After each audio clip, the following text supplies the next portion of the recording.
Hey. Well, what's going on, everyone? Welcome to the Issachar Power Hour. I'm here with my boy, Captain Faith, Salty Dog, Joseph. What's happening, All brother? right. How's it going? Guys, Joseph is boots on the ground exactly where this thing attacked. You see how that video tried to cut back in? Did you hear that? I did. I just cut it off and it tried to come back in. But he's there, boots on the ground in Utah, where God's servant. I don't know what I can't say that he was a prophet or that he was an apostle, but I can say that he was a son and a servant of the Most High.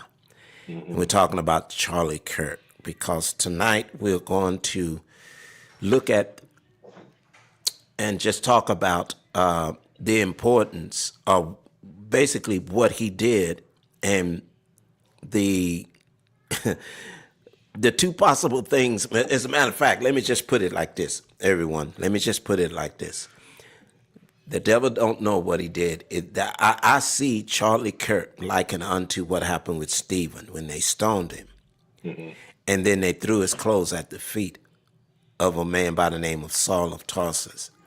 Yeah. And that was the beginning of the church exploding, going out from Judea throughout the four corners of the earth. It was hmm because of that started that. And I believe that what has happened with Charlie Kirk, and I'm going to say it, and I'm going to be bold about it, because we got several videos that we're going to show that the generation that he reached and the generation that was listening to him, they are saying that, okay, you've woken up a sleeping giant. You think you have shut the mouth of Charlie Kirk, but you have only awakened those that heard the hmm sound from this man. Yeah. And I truly believe that, man. What's your thoughts on that? Yeah, I agree. And Stephen is the perfect example. I said yesterday after it happened, and I was very, like you said, I'm here in Utah, and word spread really quick. I'm literally 40 minutes away from UVU um, for work, and it was jarring and um, it's one of those things that I mean, I think people probably said thought I was going a little bit too far when I said this yet the other day, but I said for our generation, for the generation that's here right now, that was very Martin Luther King JFK-esque. Mm-hmm. It's going to have a very similar impact. This man was an outspoken Christian.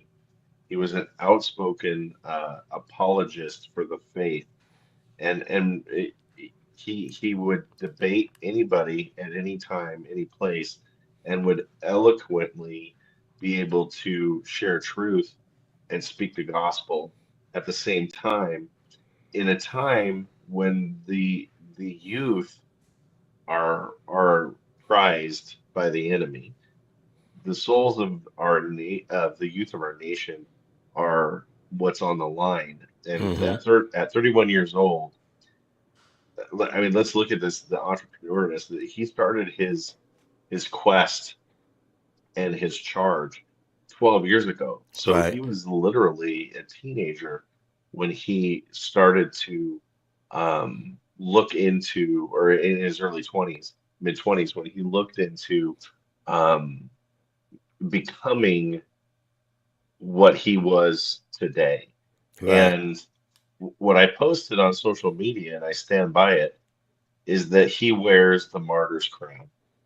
And the apostles were there to hand it to him when he got there. Right.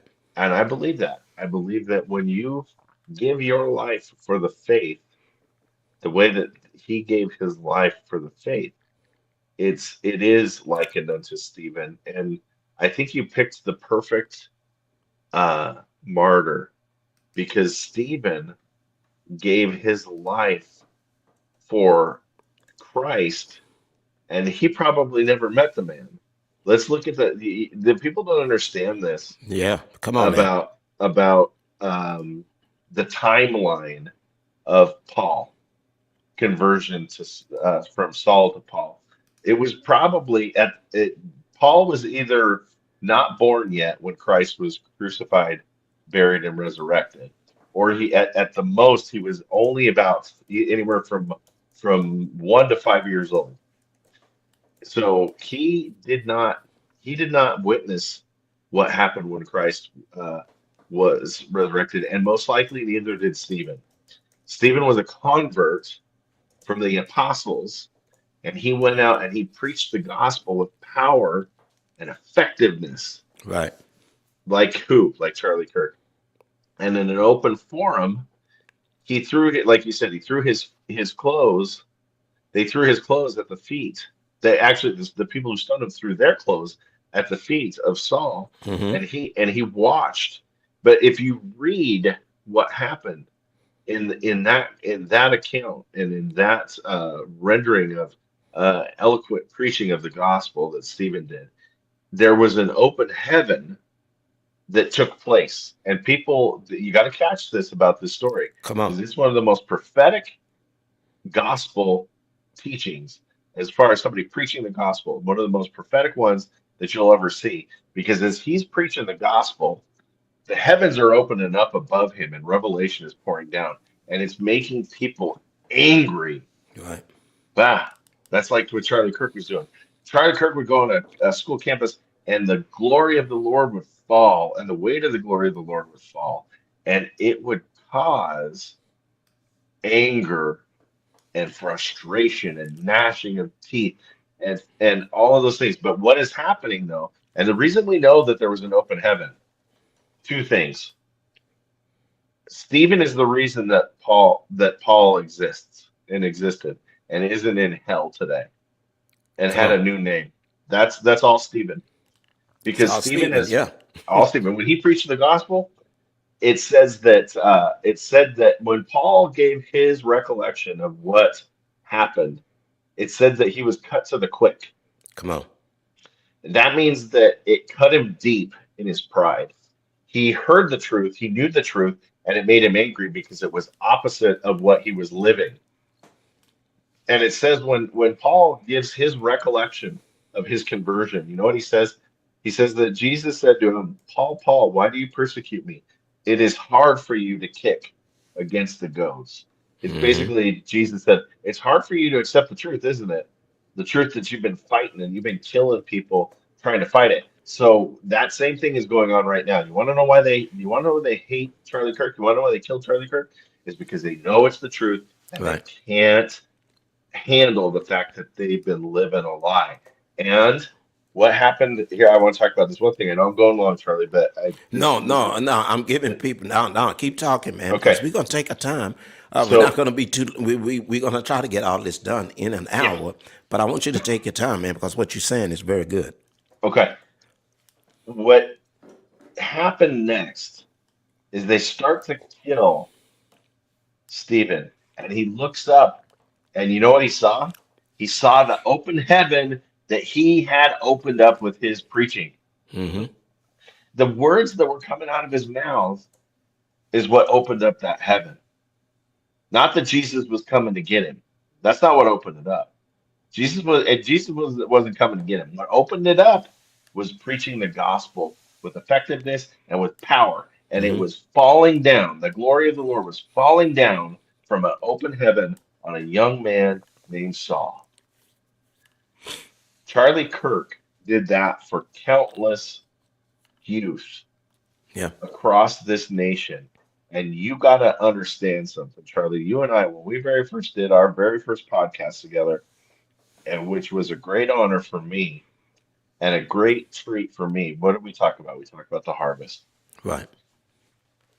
This will bring a harvest like no one has ever seen on the face of this earth. I believe so, man. I really do. I believe what the enemy meant for bad. Watch and see what God does with this. Hmm. Watch and see. The devil always overplays his hand. I mean, he's the worst poker player on the planet. Yeah, He's yeah, definitely he can't play chess. right. You know, and so, but he's an adversary to be dealt with. But Hmm. when you're walking with God the way Charlie Kirk was. See, Charlie knew where Charlie knew where his home was. He Right. knew that his earthly home was with his wife, and he loved his wife and his children without a doubt. Mm-hmm. And Charlie didn't want to go home just yet, but he knew that when he did depart from this place, he knew where he was going. Mm-hmm. He had an assurance of that. There's going to be several videos that I'm going to play. So, okay, everyone, I want everyone to notice what I'm doing right now. I'm posting my X link on Facebook here on my phone and on my computer because on my phone I don't think it's going to those of you that are on YouTube. So as you can see, I keep posting my X link. I'm not posting the Rumble link because for some reason I can't seem to copy the Rumble and it comes here. I don't understand that. But in the description, you will see our locations there. You will see my Rumble location. All you got to do in the description, just click on that.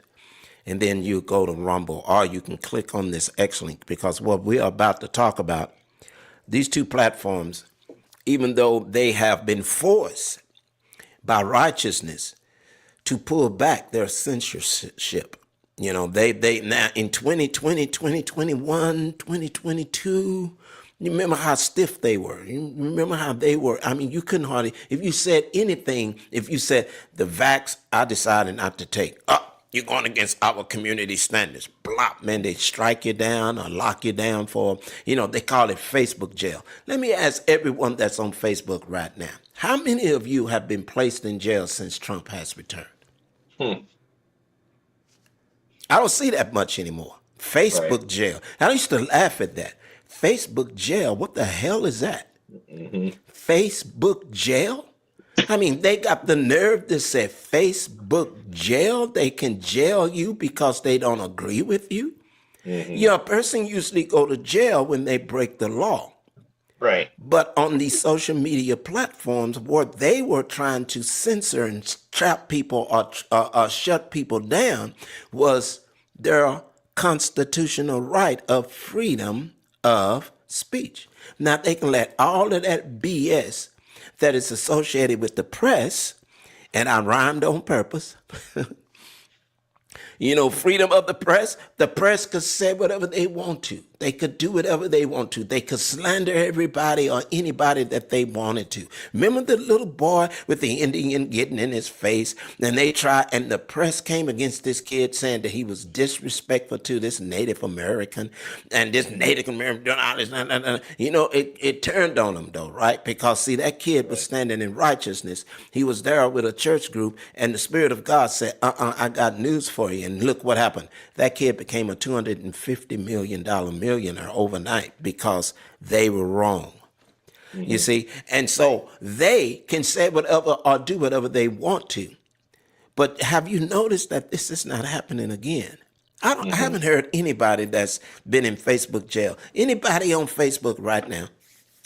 Can you tell me if you know of anyone that's been in Facebook jail since November 5th, 2024? Because I haven't seen it. Our sister Dawn was always in jail. She was a jailbird, man. She's practically a Facebook yeah, she was felon. A native. That's your Facebook felon. She was a Facebook felon. She was always in jail. I don't hear that anymore. Yeah. I just don't hear it anymore.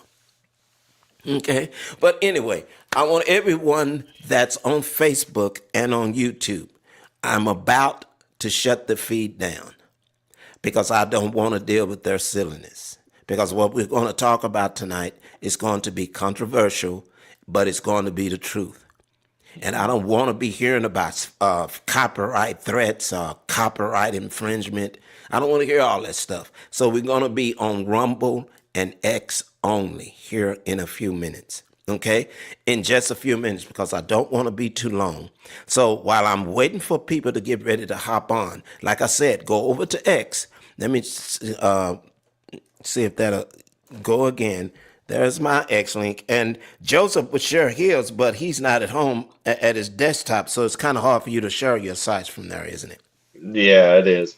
Yeah. I did share directly to you in the studio chat. Charlie, my True Social post that has the Rumble link on it. If people want to, if you can't get to the Rumble link, I did post it on True Social. Oh, you did? Mm-hmm. Okay, see, I don't see Truth Social here. I don't. Well, I posted it before we Oh, started. okay. Oh, so you did it Yeah, before. Oh, okay. Oh, okay. yeah. I was looking here in the chat. Okay. All right. So just a few more minutes. I just want to do this real quick. I want to take care of a little business. Guys, I'm going to be next week. I'm going to be in Birmingham, Alabama with Glory in America with Dr. Brett and Marianne Watson. As you can see, guys, September 19th and 20th, guys, it's going to be powerful. You see that little Q code there? Come on, scan that Q code and be a part of this great move of God, because God is moving, everybody. God is truly, truly moving. In these meetings, man, we are seeing miracle after miracle after miracle take place. It is absolutely phenomenal. Absolutely phenomenal. Okay, the speakers, Dr. Manuel Johnson, Dr. Ryan Shuffman, yours truly, the richest in the house, Apostle Brandon Doris, and the analyst of time, Bo Polney. I was talking to him just the other day. He's on fire, man. He's on fire. He said, Charlie, I told you September, look, it's going to get rougher. It's going to get rougher. And I'm saying, yeah, okay, brother. But he's on fire about what's going on, man. And so, come on, scan this Q code. Be a part of this that's going on, okay? Be a part. And you know what, Joseph? I'm not really worried about a large audience tonight. I just don't want to worry about that anymore.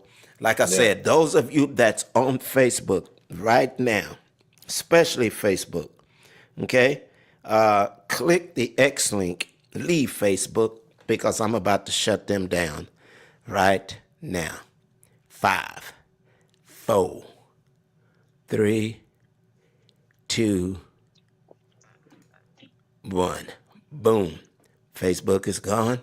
Finna do the other Facebook channels there. Let's see. Boom. All right. Oh, I don't think I saved it, but that's okay. All right. So I'm going to go and remove this one. All right. Boom. Save changes. All right. We're going on Facebook. All right. Let me remove the sound. Everything on Facebook, guys, I'm removing it. That's gone. YouTube. I hope you guys have heard us, because we're leaving YouTube right now. 5, 4, 3, 2.